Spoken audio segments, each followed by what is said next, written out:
أعوذ بالله من الشيطان الرجيم بسم الله الرحمن الرحيم Alhamdulillah wassalatu wassalamu ala rasulillah.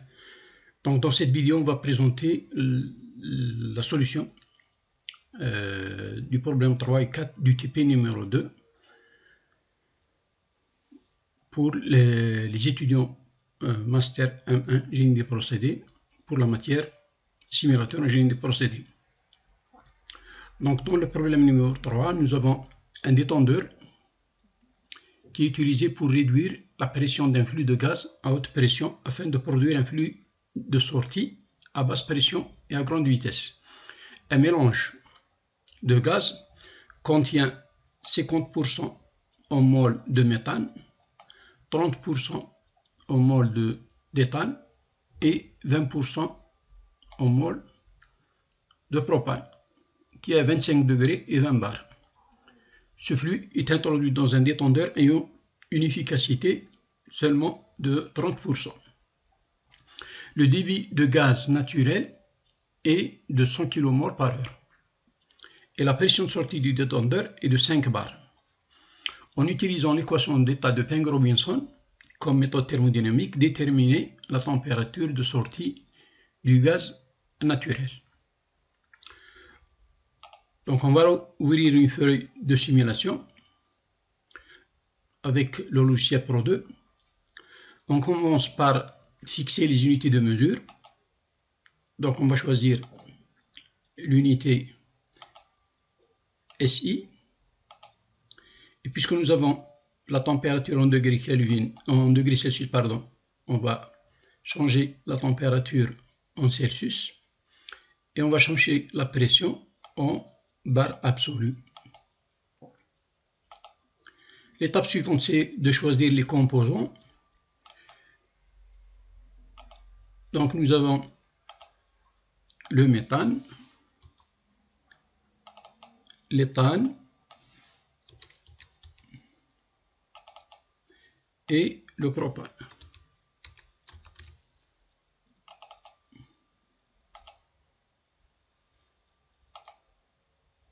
On confirme.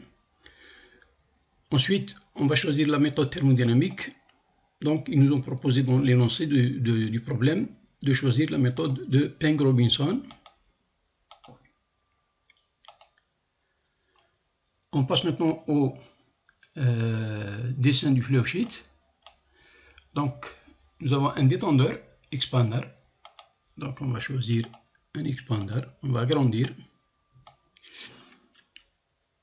Et nous allons dessiner les flux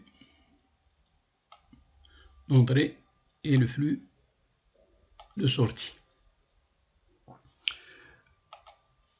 Donc on va spécifier le flux d'entrée.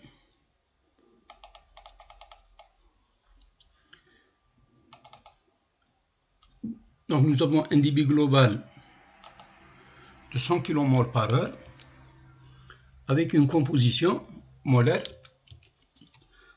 de 50% de méthane et de 30% d'éthane et de 20% de propane.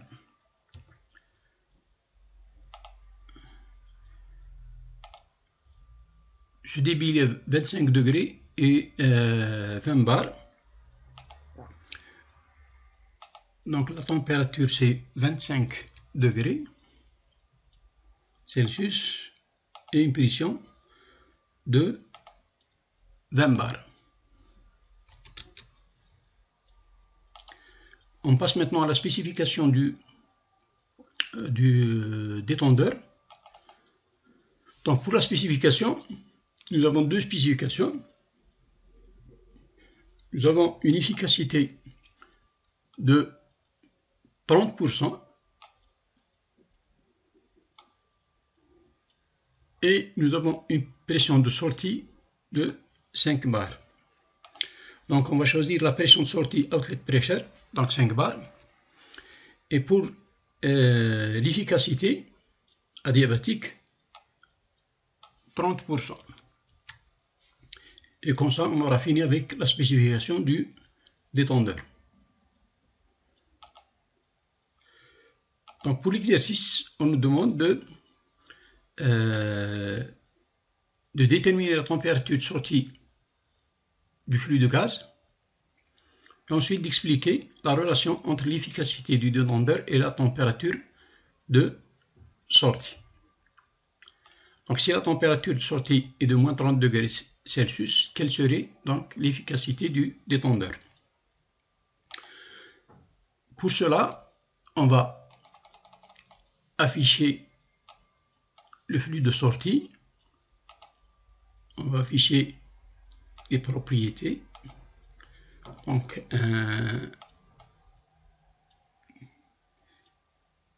Material Balance List, ça suffit pour nous donner la température de sortie.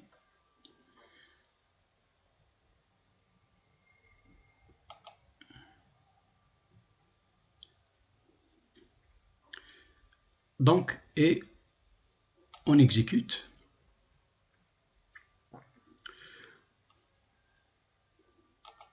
Donc, pour une efficacité de 30%, nous avons la température de sortie moins 6 degrés Celsius.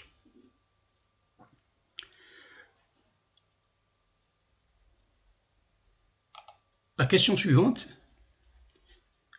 expliquez la relation entre l'efficacité du détendeur et la température de sortie. Donc, pour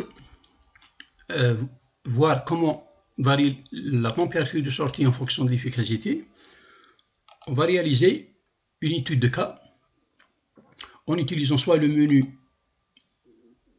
Input Case Study Data ou en utilisant tout simplement le raccourci Case Study.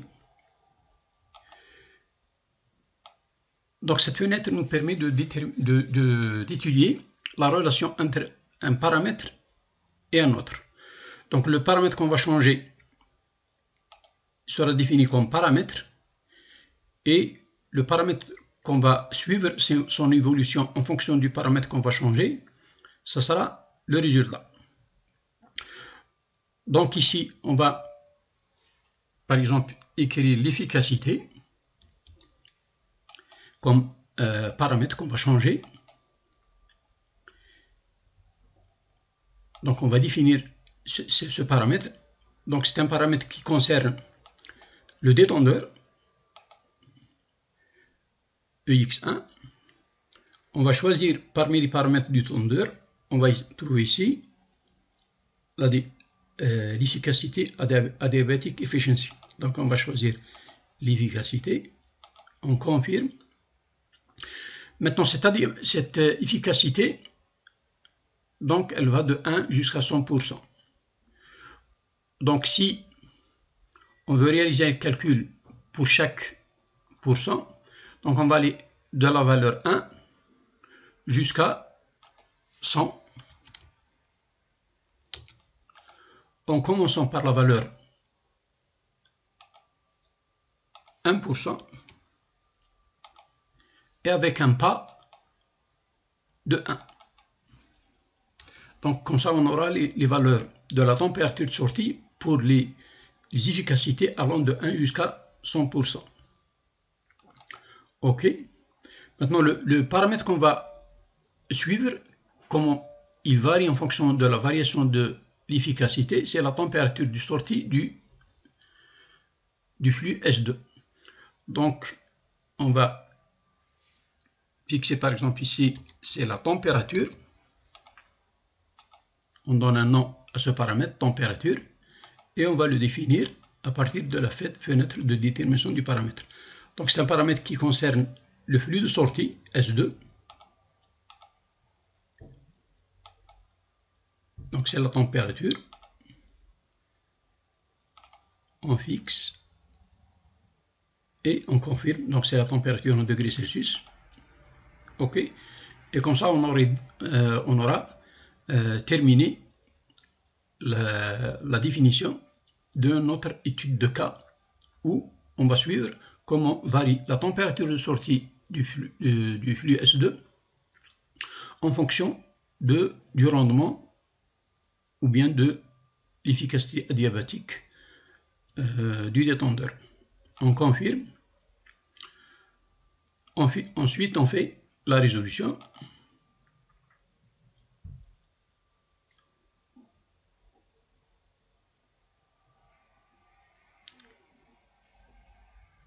Donc, pour voir les résultats de cette étude de cas, donc on va aller au menu Output et Case Study. Donc ici, nous avons deux choix, Plots et Tables. Donc, soit on affiche les résultats sous forme de graphe ou bien sous forme de tableau. Donc, on va faire les deux. On va commencer par Plot. Donc ici, on va donner un nom au graphe qu'on va tracer. On va lui donner le nom, par exemple, G1, graphe 1. Donc, et on va définir le contenu de ce graphe. Donc, on clique sur Data. Donc ici, nous avons les variables que nous avons et les axes. Donc, on va mettre, par exemple, l'efficacité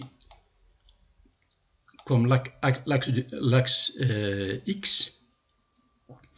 Et on va définir ici efficacité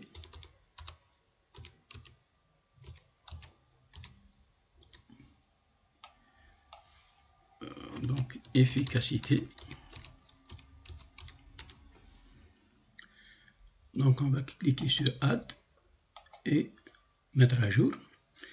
Et pour l'axe des X, on va choisir la température, l'axe des Y, pardon.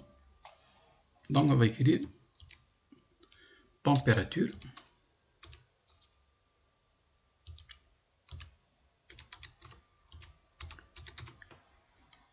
Donc on va ajouter,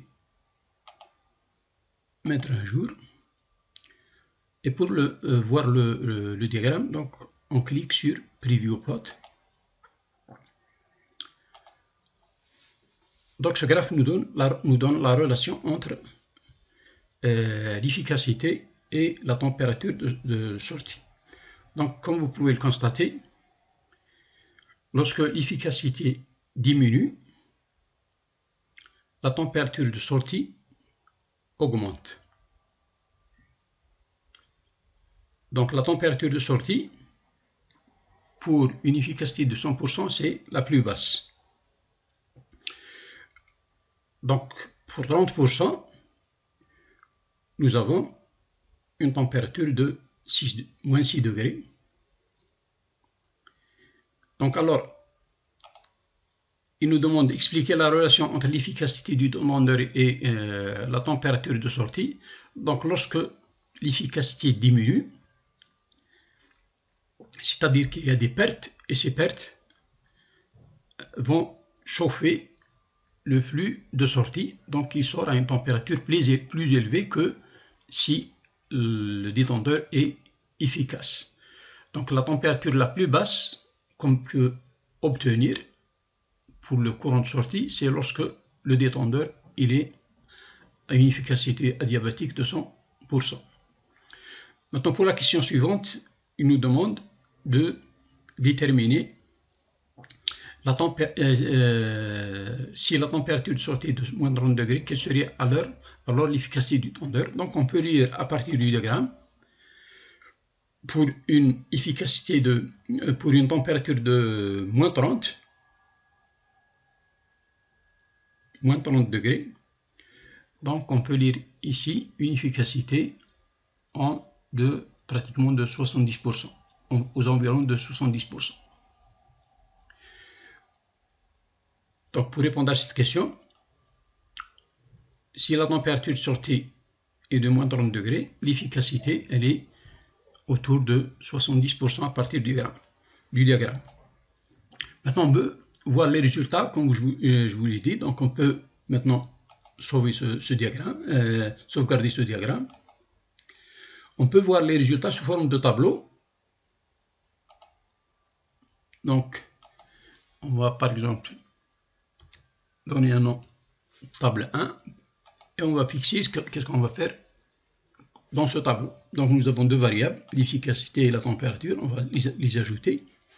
Et ici, on peut organiser le tableau sous forme de colonne, ou bien les valeurs sous forme de colonne, ou bien des lignes. Donc on va choisir les lignes, rows. Donc on peut voir le tableau. Donc pour une efficacité, pour une température de moins 30 degrés, donc comme vous pouvez le constater, à une efficacité de 1%, la température de sortie est de 10 degrés. À une efficacité de 100%, la température de moins 40 degrés. Maintenant pour 30 degrés, moins 30 degrés, pardon, donc c'est entre cette valeur, l'efficacité entre 70 et 71%. Donc nous avons la température de sortie de moins 30 degrés. Donc on sauvegarde notre tableau. Donc maintenant si on change, on peut confirmer ça, on change ici à une efficacité de 70,5% par exemple.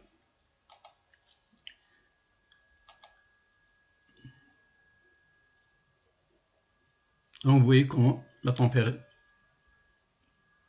donc c'est pratiquement moins 30 degrés pour une efficacité de 70,5%.